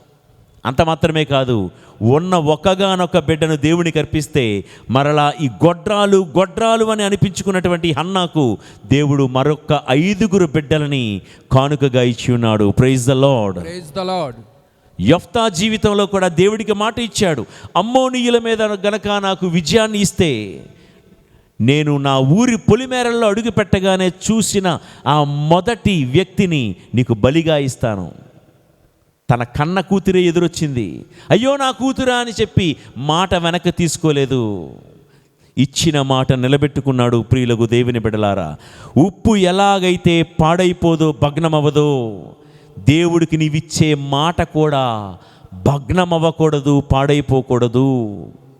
దేవుడు ముందు నీవిచ్చే వాగ్దానాలు నిలుపుకో, నెరవేర్చుకో. అనవసరంగా ఇచ్చిన మాట తప్పకు. ఉత్తమ మనస్తాప జపం చెప్పేటప్పుడు మనలో చాలామంది ఏమంటామంటే, ఇక మీదట ఇక ఒక్కనాటికి ఇటువంటి పాపము చెయ్యనని నిండు మనసుతో ప్రమాణం చేయుచున్నాను, మాట ఇస్తున్నాను. ఇచ్చిన మాట మీద నిలబెడుతున్నావా? ప్రియులారా, ఈ తపస్సు కాలంలో అలా బ్రతకగలమా అంటే దేవుడు కోరుతున్నది పరిశుద్ధత. అంటే ఉప్పులాగా బ్రతకగలవా? ఉప్పు నేర్పించే మొదటి పాఠం, దేవుడు మాట నిలబెట్టుకుంటున్నాడు. ఆయన బిడ్డగా నీవు కూడా మాట ఇవ్వాలి, ఇచ్చిన మాట మీద నిలబడాలి. ఒక మాట ఇచ్చేసి అబ్బేబే ఊరికనే ఉత్తునే అన్నానని అనకూడదు. చూడండి, కొన్ని మాటలు చదువుతాను వినండి. మలాకీ గ్రంథం 1వ అధ్యాయం 14వ వచనము. నేను ఘనుడైన మహారాజును, నా నామము సమస్త జాతుల యందును భయంకరమైనది అని సైన్యములకు అధిపతి అయిన ప్రభు సెలవిచ్చుచున్నాడు. ఇక్కడ నుంచి వినండి. నాకు బలియిత్తునని ప్రమాణము చేసిన మగ పశువును మందలో ఉంచుకొని లోపముతో కూడిన దానిని అర్పించు మోసగాడు శాపగ్రస్తుడు. నాకొక మాట ఇచ్చి లోపంతో కూడుకున్న దాన్ని అర్పించినవాడు శాపగ్రస్తుడు అనే మాట అక్కడ మనం వింటున్నాం. ఇక సామెతల గ్రంథం 20వ అధ్యాయము 25వ వచనము కూడా చదువుతున్నాను వినండి. దేవునికి కానుకలిత్తునని బాస చెయ్యక మునిపే జాగ్రత్త పడవలెను, లేనిచో ప్రమాణము చేసి పిదప చింతింపవలసి వచ్చును. ఈ మాటలన్నీ ఏం నేర్పిస్తున్నాయో తెలుసా? ఉప్పు పాడవదు, నీ మాట కూడా పాడైపోకూడదు. నీ మాట నిలబెట్టుకో. ఇక రెండో విషయం, ఉప్పు దేనికి గుర్తు? ప్రత్యేకతకు గుర్తు. నీవి భూమికి ఉప్పులాగా ఉండాలి. మహాపరిశుద్ధుడైన దేవుడు చెప్తున్న మాట ఏంటంటే, మీ దేవుడినైనా నేను పరిశుద్ధుడును, మీరు పరిశుద్ధంగానే ఉండాలి. ఇదే నూతన నిబంధనలో చెప్పే మాట ఏంటంటే, నేను పరిశుద్ధుడును, మీరు పరిశుద్ధంగా ఉండాలి. మీరు భూమికి ఉప్పులాగా ఉండాలి. ఉప్పు అనగా దేవుడు తన మాట నిలబెట్టుకున్నాడు. నీవు కూడా దేవుడికి ఇచ్చిన మాట నిలబెట్టుకో, సంఘానికి ఇచ్చిన మాట నిలబెట్టుకో. నెంబర్ 2, ఉప్పు ప్రత్యేకమైనది. ఉప్పు ఎక్కడ పండుతుందండి? ఒక మామిడి పండులాగా చెట్టుకు పండుతుందా? ఒక గులాబీ పువ్వులాగా ఒక మొక్కకు పూస్తుందా? చెట్టులోనో పొలములోనో పండేది కాదు ఉప్పు సముద్రపు నీటిలో ఉన్నంత వరకు అది ఉప్పుని ఎవరికీ తెలియదు. ఉప్పును ఏం చేస్తారంటే, తయారు చేసినప్పుడు మడులుగా ఉప్పు నీటిని, ఆ సముద్రపు నీటిని వేరు చేసి, సముద్రంలో ఉన్న నీటిని వేరు చేసి ప్రత్యేకించి మడులుగా కట్టి ప్రత్యేకపరిచి ఉప్పును తయారు చేస్తారు. ప్రియులకు దేవుని బిడ్డలారా, ఏంటి మాటకు అర్థం? మనమందరము ఉప్పు లాంటి వాళ్ళం కదా. పేతురు గారు వ్రాసినటువంటి మొదటి లేఖ 2వ అధ్యాయము 9-10 వచనాలు మనందరికీ కంటతా పాఠం. ఏంటది? మీరు రాజరికపు గురుకులము, దేవుని చేత ప్రత్యేకింపబడిన వారు, దేవుని సొంత ప్రజలు, మీరు ప్రత్యేకింపబడిన వారు, ప్రియులకు దేవుని బిడ్డలారా, మనమంతా ఈ లోకమనే సముద్రంలో ఒకప్పుడు కలిసిపోయి బ్రతికిన వాళ్ళమే. ఈ రోజుకి కూడా లోకమనే ఈ సముద్రంలో కలిసిపోయి బ్రతుకుతున్న వాళ్ళమే. ఈ తపస్సు కాలంలో దేవుడి కోరిక ఏంటో తెలుసా? నీవు ప్రత్యేకింపబడిన దానవు, ప్రత్యేకింపబడిన వాడవు. ఈ లోకంలో అందరిలో వాళ్ళు మాట్లాడుతున్నట్లుగానే నీవు బూతు మాటలు మాట్లాడడానికి దేవుడు సృష్టించలేదు. వారిలాగా నువ్వు కూడా అబద్ధాలు ఆడుతావన్నది దేవుడి యొక్క ఆలోచన కాదు. వారిలాగా నీవు కూడా దోపిడీలు, దొంగతనాలు, అబద్ధాలు చేసుకుంటూ బ్రతుకుతావన్నది దేవుడి యొక్క ఆలోచన కాదు. వీరిలాగా అడ్డగోలుగా సంపాదించి లంచగొండిగా మారుతావన్నది దేవుడి ఆలోచన కాదు. నీవు ఎన్నుకొనబడిన దానవు, నీవు ప్రత్యేకింపబడిన వాడవు. ప్రియులకు దేవుని బిడ్డలారా, సముద్రపు నీటిలో నుండి ఉప్పు మడుగులుగా ప్రత్యేకింపబడినట్లుగా ఈ లోకపు పాపపు మడుల నుండి, పాపము సముద్రములో నుండి మనము వేరు చేయబడాలి. ఈ లోకపు ఆచారాల నుండి మనము వేరు చేయబడాలి. మూర్ఖులకు వారి నుండి మనం వేరు చేయబడాలి. 1వ కీర్తన మీకు జ్ఞాపకమే కదా? దుష్టుల సలహాల నుండి నువ్వు వేరు చేయబడాలి. పాపులు నడుస్తున్న ఆ మార్గములో నుండి నువ్వు వేరు చేయబడాలి. ప్రభువును వేలాకోలము చేస్తున్న వారి నుండి నువ్వు వేరు చేయబడాలి. ఇంకా అర్థమైనట్టు చెప్పమంటారా? డబల్ మీనింగ్ జోక్స్ మాట్లాడుతున్న వారి నుండి నువ్వు వేరైపోవాలి. ఇతరులను కామెంట్ చేస్తూ, విమర్శిస్తూ, నిందిస్తున్న వారి నుండి నువ్వు వేరైపోవాలి. గాలి వార్తలు మోసుకుంటూ పుకార్లు సృష్టిస్తున్న వారి యొక్క స్నేహం నుండి నువ్వు వేరైపోవాలి. తిరగబడదాం, తిరుగుబాట్లు లేపుదామనుకునే కోరహు, దోతాను, అబీరాములు అనేటువంటి వాళ్ళ గుంపు నుండి నువ్వు వేరైపోవాలి.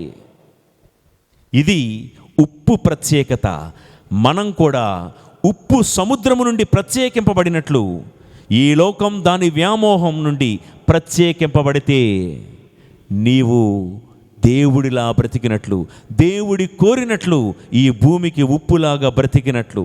కాబట్టి లోకరీతిగా జీవించకు, లోకరీతిగా మాట్లాడకు, లోకం తీరులో ఆలోచించకు. లోకాచారాలు, మూఢనమ్మకాలు, దిష్టి, ముహూర్తాలు, రాశి వాసి, ఇవన్నీ లోకాచారాలు. ఇవన్నీ కూడా ప్రియులకు దేవుని బిడ్డలారా, చాలా చోట్లలో బాధ కలిగించే విషయం ఏంటంటే, దేవాలయంలో పెళ్ళి మాత్రం ఫాదర్ చేయాలి, ముహూర్తాలు మాత్రం ఎవరో పెడతారు. విన్నారా మీరు? దేవాలయంలోకి వచ్చి పెళ్లి కార్డు ఇచ్చి, ఫాదర్ అండి పెళ్ళి మాత్రం మీరే చెయ్యాలండి. మరి ముహూర్తం 10వ తారీఖు ఉదయం 9:45 అని పెళ్లి కార్డులో రాయించుకొని ఇస్తారండి. అంటే నేను 10 గంటలకు దివ్యబలి పూజ అంటే, నువ్వు పెళ్లి పత్రికలో, అదే మీ భాషలో లగ్న పత్రికలో 9:45 సుముహూర్తం అని వ్రాసావు అంటే అలా వ్రాయించింది ఎవరు? జాతకాలని, నక్షత్రాలని, పెళ్లి సంబంధాలు చూసేటప్పుడు ఆ జాతకాలు కలవాలి, లేకపోతే పెళ్లి జరగదు. పుట్టిన పిల్లోడికి పెళ్లి పేరు పెట్టాలంటే ఆ నక్షత్రం పేరును సంపాదించుకొని న్యూమరాలజీ, మా అనే అక్షరంతో మా పేరు రావాలి, కా అనే అక్షరంతో మా పేరు మొదలవ్వాలి. న్యూమరాలజీ, ఆస్ట్రాలజీ, హోరోస్కోప్స్, ఇవన్నీ కూడా వీటన్నిటి నుండి దూరం అవ్వాలి. మనకున్న ఒకే ఒక వేదం, మన నాదం, మన నినాదం ఈ పరిశుద్ధమైనటువంటి బైబిల్ గ్రంథం. దీన్ని మించిన వేదం ఏది మనకు ఉండకూడదు. ప్రియులకు దేవుని బిడ్డలారా, ఉప్పులా బ్రతకాలిరా బాబు అంటే నీవు ఈ లోకము నుండి ప్రత్యేకింపబడిన దానవు, గుర్తుపెట్టుకో. ఇక 3వ విషయము, ఉప్పు భద్రపరుచుటకు గుర్తు, భద్రపరుచుటకు. లేవియ కాండము 2వ అధ్యాయము 13వ వచనం మనం ఇందాక చదువుకున్నాం కదా. ప్రతి బలిలో తప్పనిసరిగా ఉప్పును చేర్చాలి. ఎందుకంటే పాత నిబంధన గ్రంథంలోనండి బలిపీఠం మీద బలి అర్పించేటప్పుడు వారానికి ఒక్కసారే బలి అర్పిస్తారండి. బలిపీఠం మీద 2 బంగారు పళ్ళాలు ఉంటాయి. ఒక బంగారు పళ్ళెంలో 6 రొట్టెలు వరుసగా పేరుస్తారు, దంతులుగా. ఇంకో పళ్ళెంలో ఇంకొక 6 రొట్టెలు. ఈ 6 రొట్టెలను కూడా వారమంతా కూడా నైవేద్యంగా సమర్పించి 7వ దినమున, విశ్రాంతి దినమున అక్కడున్న యాజకులు ఈ రొట్టెలను తింటూ పొట్ట పోసుకుంటూ ఉండేవాళ్ళు. మరి దేవుడికి అర్పించే ఈ నైవేద్యం 6 రోజులు కూడా దేవాలయంలో ఉండాలి కదా. అది చెడిపోకుండా, పాడైపోకుండా ఉండాలి అంటే అందులో ఉప్పు కలుపుతూ దాన్ని భద్రపరుస్తూ ఉండేవాళ్ళు. ప్రియులకు దేవుని బిడ్డలారా, ఆ రోజుల్లోనే కాదు, ఈ రోజుల్లో కూడా మనం తినే పచ్చళ్ళలో ఉప్పెందుకు కలుపుతాం? పచ్చళ్ళలో ఉప్పెందుకు కలుపుతాం? పాడైపోకుండా ఉండడానికి. ప్రియులకు సహోదరి సహోదరులారా, దేవుని బిడ్డలారా, ఉప్పు పాడవకుండా కాపాడుతుంది, పాడైపోయిన దాన్ని బాగు చేస్తుంది. ఉప్పులా బతకాలమ్మా నువ్వు అంటే ఈ తపస్సు కాలంలో పాడవకుండా కాపాడుకో. నీ బ్రతుకును పాడైపోకుండా కాపాడుకో. నీ సమాజం, నీ కుటుంబం పాడైపోకుండా కాపాడుకో. ఒకవేళ ఎవరైనా పాడైపోతే ఉప్పులాగా వారిని బాగు చేసే ప్రయత్నం చేయి. ఇక్కడ గాయమైంది అనుకోండి, వెంటనే పూర్వం రోజుల్లో ఉప్పుతో కడిగేవాళ్ళు. ఎందుకంటే గాయమైన చోట ఉప్పుతో కడిగితే ఆ గాయం చుట్టూ చేరినటువంటి క్రిములు, సూక్ష్మజీవులన్నీ కూడా పోతాయి. అంతెందుకండి, ఇన్ని మాటలు మాట్లాడుతున్న గొంతులో నొప్పి వచ్చిందనుకోండి, ఏం చేస్తాం? గోరువెచ్చని నీటిలో కొంచెం కళ్ళుప్పు వేసుకొని ఉప్పు నీటితో గలగలగలగలగలమని గార్గలింగ్ చేస్తాం కదా. అప్పుడు ఇక్కడ ఉన్నటువంటి కొద్దిపాటి ఇన్ఫెక్షన్ కూడా పోతుంది. ప్రియులకు దేవుని బిడ్డలారా, పాడవకుండా కాపాడేది ఉప్పు. నీ చుట్టుప్రక్కల ఉన్నటువంటి గ్రామాలు, సంఘాలు పాడైపోకుండా కాపాడుకోవలసిన బాధ్యత నీదే. నగరాలు, దేశాలు, కుటుంబాలు పాడైపోకుండా కాపాడాల్సిన బాధ్యత నీదే. కాపాడే శక్తి ఉప్పు లాంటి ప్రార్థనా పరుల్లో, విశ్వాసుల్లో ఉండాలి. అలాంటి వారున్న కుటుంబాలు పాడైపోవు. ఉప్పులాగా బ్రతికేవారున్న సంఘాలు పాడైపోవు. ప్రియులకు దేవుని బిడ్డలారా, యెహెజ్కేలు గ్రంథంలో ప్రవక్త ద్వారా దేవుడు ఏడుస్తున్నాడు. యెహెజ్కేలు గ్రంథం 22వ అధ్యాయం 30-31 వచనాలు ఏంటో తెలుసా? గోడ కట్టువారు, దేశాన్ని రక్షించేవారు ఎవరైనా ఉన్నారా అని చూచినా నాకెవ్వరూ కనిపించలేదు. ఏంటంట? ఈ సమాజాన్ని, ఈ ఊరిని బాగు చేసేవాళ్ళు ఎవరైనా ఉన్నారా అని దేవుడు చూస్తూ ఉంటే ఆయనకి ఎవ్వరూ కనిపించలేదంట. అందరూ నిందించేవాళ్ళు, విమర్శించేవాళ్ళు, మాటలు మాట్లాడే మాటకారులే కానీ బాగు చేద్దామని ఉప్పులాగా బ్రతికేవాడు ఒక్కడూ లేడు అని యెహెజ్కేలు ప్రవక్త ద్వారా దేవుడు పలుకు. యెషయా గ్రంథం 59వ అధ్యాయం 16వ వచనంలో పీడితులను ఆదుకొను మధ్యవర్తి లేకుండట చూచి ఆయన విస్మయముందెను. అంటే దేశం బాగుండాలి, కుటుంబాలు బాగుండాలి, మా ఊరు బాగుండాలి అని అనుకునేవాడు ఎవడూ లేడంట ఆ ఊరిలో. ఎంత దౌర్భాగ్యం అండి. వాట్ అబౌట్ యూ అండ్ మీ? మనం బాగు చేసేవారముగా ఉన్నామా ఉప్పులాగా? పాడైపోయినా కూడా బాగు చేసుకునే వాళ్ళముగా మనం ఉన్నామా? లేకపోతే బాగున్న దాన్ని పాడు చేసే వాళ్ళముగా మనం మారామా? ఉప్పువా క్రిమివా అని దేవుడు అడిగితే ఏం సమాధానం చెప్తాం? ఉప్పు పాడైపోయిన దాన్ని కూడా బాగు చేస్తుంది. ఒక పురుగు బాగా ఉన్నదాన్ని కూడా పాడు చేస్తుంది.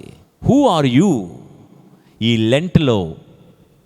లెంట్లో నీ టెంట్ ఎక్కడా అని గతంలో మనం ప్రశ్నించాం.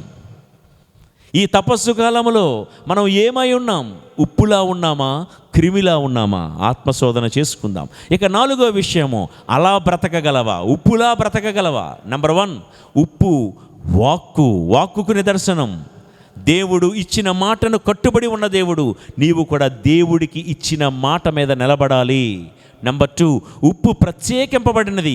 ఈ లోకపు సముద్రములో నువ్వు కలిసిపోకుండా ఈ లోకము నుండి వేరై నువ్వు బ్రతకాలి. లోకపు ఆచారాల నుండి, పాపము నుండి నువ్వు వేరుగా బ్రతకాలి. 3వది, ఉప్పు బాగు చేసేది, భద్రపరిచేది, పాడవకుండా చూసేది. మన పని కూడా అదే. పాడు చేసే వాళ్ళముగా మనం ఉండకుండా పాడైపోయిన దాన్ని బాగు చేసే వాళ్ళముగా మనం అందరం కూడా మారుదుముగాక. ఆమేన్. ఇక 4వది, ఉప్పుకున్న గుణం కరిగిపోయే గుణం. It dissolves so easily. ఉప్పు కరిగిపోయే గుణం. ఎంత రుచినిచ్చినా, ఎంత భద్రపరిచినా దాని గుణమే కనిపిస్తుంది కానీ అది కనిపించదండి కదా. ఉప్పు లేకుండా ఏమీ జరగదు.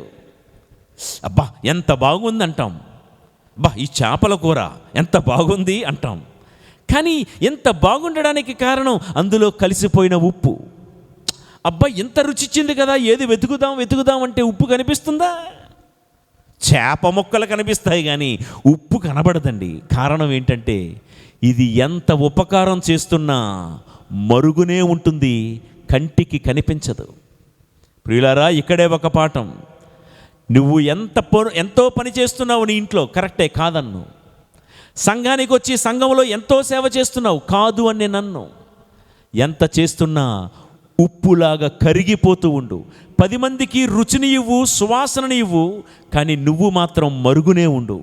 ఉప్పు అందరికీ రుచినిచ్చి కరిగిపోతూ కంటికి కనిపించదు. నువ్వు చేసేది ఆ ప్రతిఫలం, ఆ కార్యం కనబడాలి, కానీ నేనే కనిపించాలి, నేనే వినిపించాలి. నా పేరు మైకులో పదే పదే ఫాదర్ గారు చెప్పాలి, నా పేరు శిలాఫలకాల మీద ముద్రింపబడి ఉండిపోవాలని ఏనాడు కోరుకోవద్దు ప్రియులకు దేవుని బిడ్డలారా.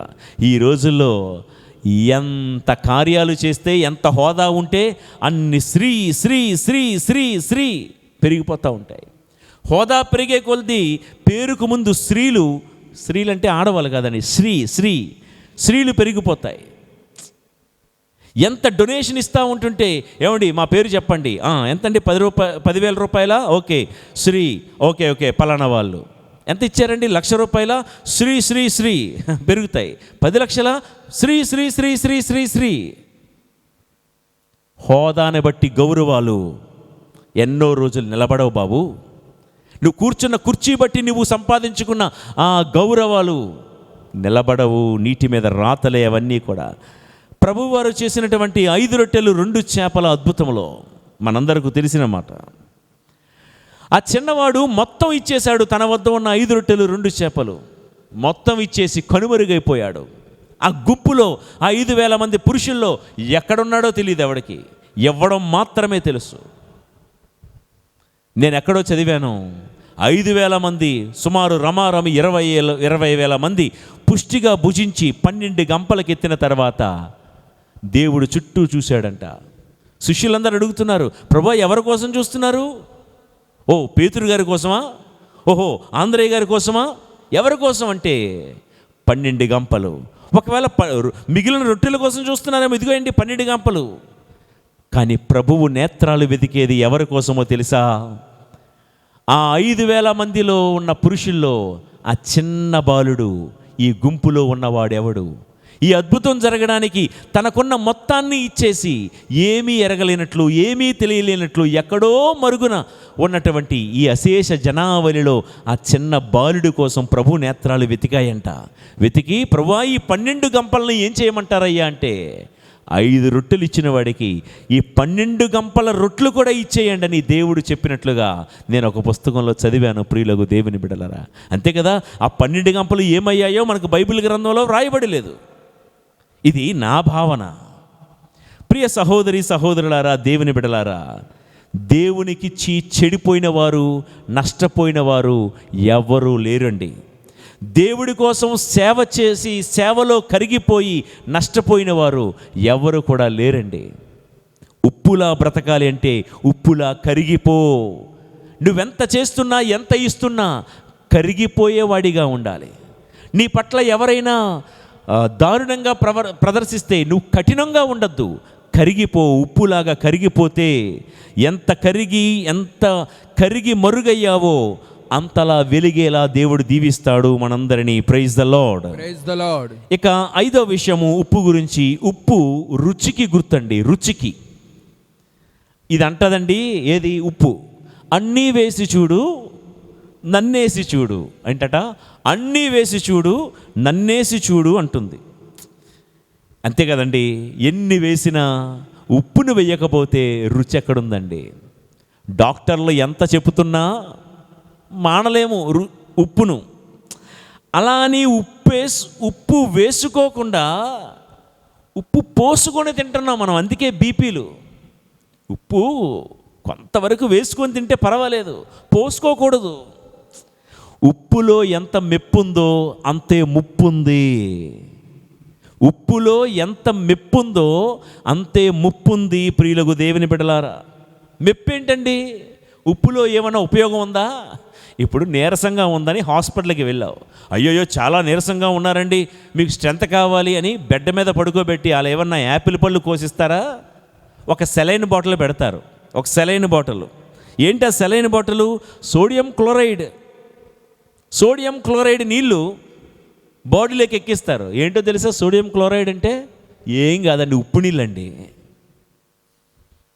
ఉప్పు నీళ్ళు ఏమండి ఇలా అన్నాను కదా అని చెప్పి ఓహో నీరసంగా ఉన్న ప్రతిసారి కూడా ఉప్పు నీరు కలుపుకొని గడగడ తాగేశారు, అది ప్రమాదం. అట్లా చేయకండి. అంటే నేను మీతో చెప్తున్న మాట ఏంటంటే, ఉప్పు తగు మోతాదులో ఉంటే రుచి, ఉప్పు ఎక్కువైతే ముప్పు, తగు మోతాదులో ఉంటే మెప్పు. అయితే నేను మీతో చెప్పే మాట ఏంటంటే, ఉప్పు రుచినిచ్చేది. కొలసీలకు వ్రాయబడిన లేఖ 4వ అధ్యాయం 6వ వచనంలో పౌలు గారు చెప్పే మాట, మీ సంభాషణ ఎల్లప్పుడూ దయాపూరితముగా ఉప్పు వేసినట్లు రుచికరముగా ఉండాలి అని. దేవుడి మాట ఎలా చెప్తుంటే, కొందరు మాటలు తోటాల్లాగా పెలుతూ ఉంటాయండి. తోటాల్లాగా కొంతమంది, అదెవడో సినిమాలో పాడాడు, అప్పుడెప్పుడో చిన్నప్పుడు విన్నాం, చూపులతో గుచ్చి గుచ్చి చంపేస్తాడంటే వాడెవడో. కొంతమంది మాటలతో పొడిచి పొడిచి చంపేస్తారండి. ఏంటో తెలుసా? ఉదాహరణకి మొన్ననేనండి షుగరు కొంచెం వచ్చినట్లుగా రిపోర్ట్లో తేలింది అని పంచుకున్నావు ఎవరితోనో, నీ స్నేహితుడితో. అమ్మాయా షుగర్ వచ్చేసిందా, అయిపోయినట్టే, ఇక నీ జీవితాంతం లైఫ్ లాంగ్ ఇక నువ్వు ట్యాబ్లెట్లు వాడాల్సిందే. మొన్నటికి మొన్న మా చుట్టాల అబ్బాయి చిన్నవాడు, ఇంచుమించుగా నీ వయసే ఉంటుంది, మళ్ళీ పోలిక ఒకటి, ఇంచుమించుగా నీ వయసే ఉంటుంది, షుగర్ వచ్చి చచ్చిపోయాడు తెలుసా. షుగర్ వచ్చిందిరా అంటే నువ్వు ఓదారుస్తావు, ధైర్యం చెప్తావని నీతో చెప్తే నువ్వేదో ధైర్యం చెప్పాలి, ఏం పర్వాలేదురా, రోజు ఎక్సర్సైజ్ చేసుకో, ఏముంది కొంచెం డైట్ ఫాలో అవ్వు, ఏముందో షుగర్ వచ్చిన వాళ్ళు బోల్డ్ మంది ఉన్నారు కదా, నిన్ను నూరేళ్ళు నువ్వు బతుకుతావు, డోంట్ వరీ అని చెప్పాల్సిన ఈ నాలుక ఏమందో తెలుసా, ఇంచుమించుగా నీ వయసు ఉన్నోడే మొన్న షుగర్ వచ్చి చచ్చిపోయాడు, ఇప్పుడు చెప్పాల్సిన మాట అది. కొంతమందికి వయసు పెరిగినా వివరం పెరగలేదండి. అంటే ఎప్పుడు ఏది ఎలా మాట్లాడాలో కొంతమందికి రాదు, తెలియదు. బీపీ వచ్చిందా, అయ్యో అయిపోయినట్టే. ప్రియులకు దేవుని బిడ్డలారా, మన మాటలు బ్రతికించేలా ఉండాలే కానీ చంపేలా ఉండకూడదు. మన మాట కట్టేటట్లు ఉండాలే కానీ కూల్చేటట్లు ఉండకూడదు. నిర్మించే మాటలు మాట్లాడు, కూల్చే మాటలు మాట్లాడద్దు అని ఎఫెసీయులకు వ్రాయబడిన లేఖ 4వ అధ్యాయము 29,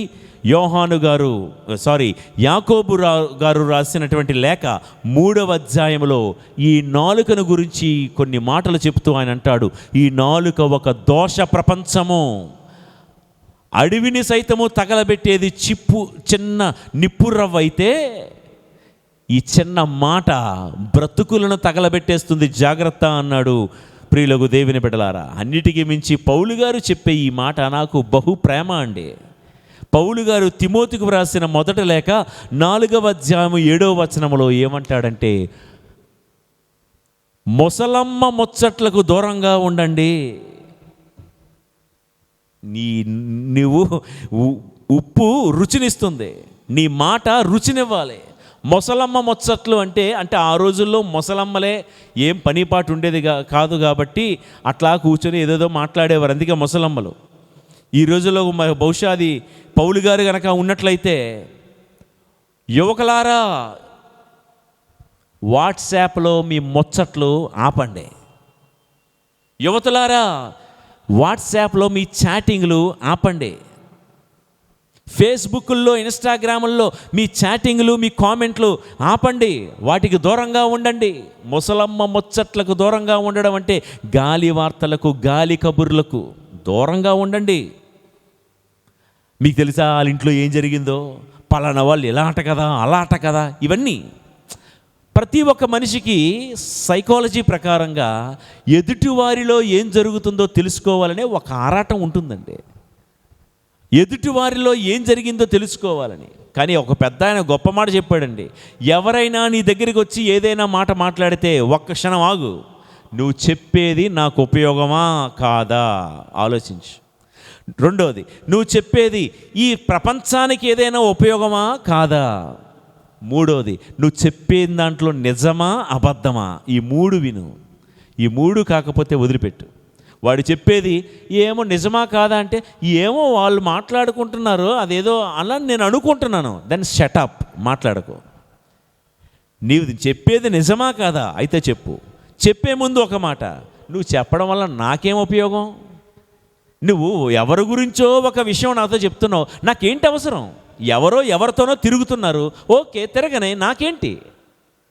ఆ తిరగడం వల్ల ప్రపంచానికి ఏమైనా అపకారమా లేకపోతే ఉపకారమా? ఏమీ లేదు కదా, దాన్ని నీ పని నువ్వు చూసుకో అని చెప్పాలంటండి. కానీ చెప్తావా అండి? చెప్పు అయితే ఏంటి ఫోన్ బ్యాలెన్స్ అయిపోయినప్పటికీ కూడా, ప్రియులకు దేవుని బిడ్డలారా, అదే ఫోన్ ఛార్జింగ్ అయిపోతున్నప్పటికీ కూడా మళ్ళీ ఛార్జింగ్ పెట్టుకొని మరి చెప్పు ఏదో రోజు పేలిపోద్ది సెల్, జాగ్రత్త. ప్రియులకు దేవుని బిడ్డలారా, నువ్వు చెప్పబోయే మాటలు, వినబోయే మాటలు దేవుడికి మహిమకరంగా ఉంటేనే విను, మాట్లాడు. గాలి మాటలు వద్దు. సామెతల గ్రంథం 10వ అధ్యాయం 18వ వచనము, నిందలను ప్రచారము చెయ్యువాడు మూర్ఖుడు అని వ్రాయబడి ఉంది. వింటున్నారా? దురదృష్టం ఏంటంటేనండి, మంచోళ్ళందరూ ఈ ప్రసంగం వింటారండి. అసలైన వాళ్ళు ఉంటారే, గాలి వార్తలు ప్రచారం చేసేవాళ్ళు, వీళ్ళందరూ కూడా వినరు. వీళ్ళందరూ కూడా వినరు, ఎందుకంటే వాళ్ళు ఈ బిజినెస్లో ఉంటారు, గాలి వార్తలు మోసే బిజినెస్లో. అదే దురదృష్టం. సామెతల గ్రంథంలో ఏం రాయబడింది? 10:18లో, నిందలను ప్రచారం చెయ్యువాడు మూర్ఖుడు. ముగిస్తున్నాను. ఉప్పు మార్పు లేనిది, మార్పు లేదు దీనిలో. దీని రూపం క్రిస్టల్ ఫామ్లో ఉంటుందండి. మెటీరియలాజికల్ లాంగ్వేజ్లో చెప్పాలంటే ఇది క్రిస్టల్ ఫామ్.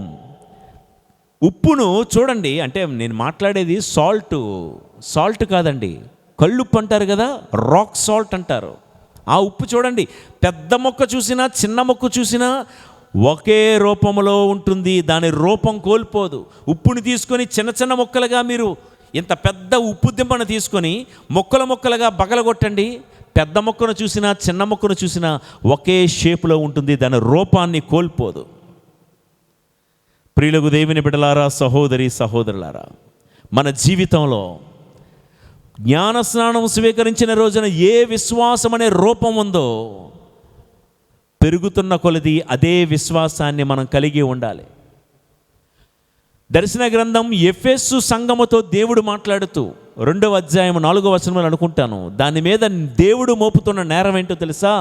ఓ ఎఫెసు సంఘమా, పూర్వము ఉన్న ప్రేమ భక్తి నేడు నీలో కనిపించటం లేదు. పూర్వం ఏ రూపంలో నువ్వు ఉన్నావో, ఎంత విశ్వాసం, ఎంత భక్తి, ఎంత ప్రేమ, ఎంత సమాధానం నీలో ఉందో, ఈరోజు నీలో అది నాకు కనిపించటం లేదు అని. ప్రియులకు దేవుని బిడ్డలారా, మనలో విశ్వాస రూపం మారిపోకూడదు. ఎన్ని కష్టాలు వచ్చినా, ఎన్ని బాధలు వచ్చినా, ఎన్ని రోగాలు వచ్చినా, పెట్టే రోజులు పెళ్లి పాటలు పాడి, పెట్టని రోజులు చావు పాటలు పాడేటట్లు ఉండకూడదండి. ఏ కష్టం వచ్చినా, బాధ వచ్చినా, అనుకూలతలోను ప్రతికూలతలోను ఎల్లప్పుడూ మన భక్తి రూపం మారకూడదు, చెదరక బెదరక ఉండాలి. ప్రభు చెప్పే మాట మత్తయి సువార్త 17వ అధ్యాయం 20వ వచనంలో, మీకు ఆవగింజంత విశ్వాసం ఉంటే ఈ కంబలి చెట్టును మీరు శాసించి సముద్రంలో పడుమంటే అలాగే జరుగుతుందంట. ఆవగింజంత విశ్వాసం. రోజు మీరు వంటల్లో వాడుకుంటున్నారు కదండి ఆవగింజ. నీటిలో వేయండి, రూపం మారిపోతుందా? మారదు. వేడి నీటిలో ఉడికించండి ఆవగింజ, రూపం మారిపోతుందా? మారదు. వేడి నూనెలో దాన్ని వేయించండి, దాని రూపం రౌండ్గా ఉంటుంది, ఏమన్నా మారిపోతుందా? మారదు. వేడి నీటిలో మరిగినా, వేడి నూనెలో కాగినా, నానినా దాని రూపం మారదు. ప్రియులకు దేవుని బిడ్డలారా, ఆవగింజంత విశ్వాసం ఉన్నచో అని ప్రభు అందుకే అన్నారు. అంటే నీ విశ్వాసంలో ఎటువంటి మార్పు ఉండకూడదు. సంఘం పట్ల నీకున్నటువంటి ప్రేమలో ఏ మార్పు ఉండకూడదు, పెరగాలే కానీ తగ్గకూడదని ఈ మాటకు అర్థం. ప్రియులకు దేవుని బిడ్డలారా, ఇదండి. అలా బ్రతకగలమా? ఎలా? ఆయనలా. మక్కేదా అని పిలువబడే దేవుడి సంఘం, దేవుని కుటుంబం, మన కుటుంబాల్లో పరిశుద్ధత ఉండాలి. ఎందుకు ఉండాలో మనం విన్నాం. ఆయనను దర్శించుటకు, అంటే పరలోక రాజ్యం చేరుటకు, ఆయనను సంతోషపెట్టుటకు, ఆయన చిత్తం నెరవేర్చుటకు నాకు పరిశుద్ధత ఉండాలి, నేను పరిశుద్ధంగా బ్రతకాలి. ఇక చివరిగా అలా బ్రతకగలమంటే దేవుడు అన్నాడు, నీవు భూమికి ఉప్పులా బ్రతకాలి. ఉప్పు యొక్క గుణగణాలన్నీ కూడా మనం విన్నాం. ఆ రీతిగా మనం జీవిస్తూ ఈ తపస్సు కాలంలో నువ్వు ఉన్న చోట ఒక ఉప్పులా బ్రతకాలి. నీ ఉన్న చోట పాడు చేసేవానిగా కాకుండా బాగు చేసేవానిగా నీవు మారుదువుగాక. ఆమేన్. నీ ఉన్న చోట రుచికరమైనటువంటి మధురమైనటువంటి సంభాషణలు మాత్రమే నువ్వు మాట్లాడుదువుగాక. ఆమేన్. నీ ఉన్న చోట మార్పు లేని విశ్వాసము, భక్తి, ప్రేమలతో నీవు జీవింతువుగాక. ఆమేన్. ఉప్పులాగా కరిగి నీవు కరిగిపోతూ 10 మందికి రుచినిచ్చువానిగా నీవు మారుదువుగాక. ఆమేన్. ఉప్పు వలె ఈ లోకమనే సముద్రము నుండి వేరు చేయబడి ప్రత్యేకింపబడిన వానిగా నీవు బ్రతుకుదువుగాక. ఆమేన్. ఉప్పులాగా ఇచ్చిన మాటకు కట్టుబడి ఉన్నటువంటి ఆ దేవుణ్ణి పోలి దేవుడికి ఇచ్చినటువంటి మాటకు కూడా నీవు కట్టుబడి ఇచ్చిన మాటను నెరవేర్చుకుని జీవింతువుగాక. ఆమేన్. ఈ ప్రయత్నాలన్నిటిలో దేవాది దేవుడు మనకు తోడుగా ఉండి ఈ తపస్సును ఉషస్సుగా మార్చుదురుగాక. ఆమేన్. ప్రభువు మీతో ఉందురుగాక. మీ ఆత్మతో నుండునుగాక. సర్వశక్తిగల సర్వేశ్వరుడు పితా, పుత్ర, పరిశుద్ధాత్మ దేవుని దీవెనలు సర్వదా మీకు తోడై ఉండి మేము బలపరిచి కాపాడునుగాక. ఆమేన్.